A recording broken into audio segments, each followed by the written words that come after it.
পূৰণ অংক 54 56 এৰে পূৰণ কৰিব লাগে 38 32 ৰে পূৰণ কৰিব লাগে আমি অতি সহজতে কেনেকৈ কৰিব পাৰো যদি আমি এইটো আমাৰ প্ৰস্তুত কৰো তেতিয়ালে বহুত সময় লাগিব না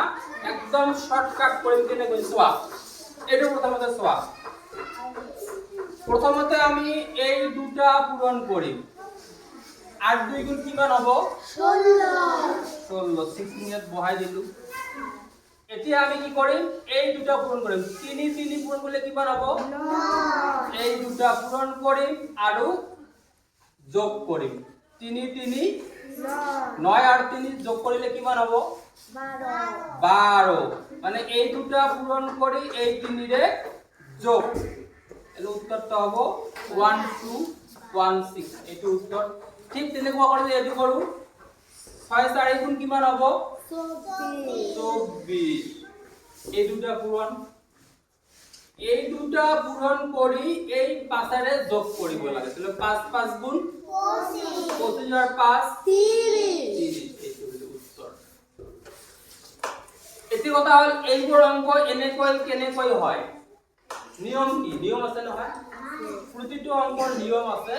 তো এইটো অংক কৰাৰ নিয়মটো হল যদি এককৰ ঘৰৰ যোগফল 10 হয় মানে 10 হয় আৰু যদি দহকৰ ঘৰ দুটা একে থাকে নিয়মটো কি যদি এককৰ ঘৰৰ যোগফল 10 হয় 10 হয় আৰু যদি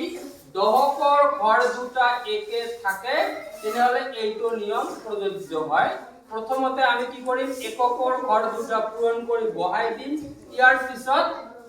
এই দহকৰ ঘৰ দুটা পূৰণ কৰি দহকৰ যিকোনো এটাৰে যোগ কৰিম আমি এককৰ ঘৰ দুটা পূৰণ কৰিলো 4 6 গুণ 24 দহকৰ ঘৰ দুটা পূৰণ কৰিলো 5 5 গুণ 25 আৰু 5 যোগ কৰিলে কিমান হয় 30 একদম সহজ এতিয়া আমি দেখিম যে আমি যে এইটো নিয়মেৰে অঙ্কটো কৰিলু ভুল হৈছে নে শুদ্ধ হৈছে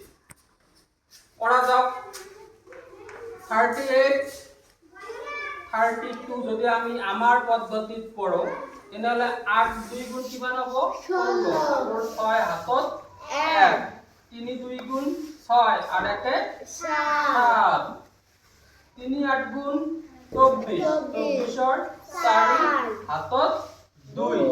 3 3 গুণ 9 আর 2 কিমান হ'ব 11 6 7 4 কিমান হ'ব 11 11 1 হাতত 1 1 আর 1 2 1 হৈছে না হোৱা নাই হৈছে কেনে লাগিল পাৰিবনে নাই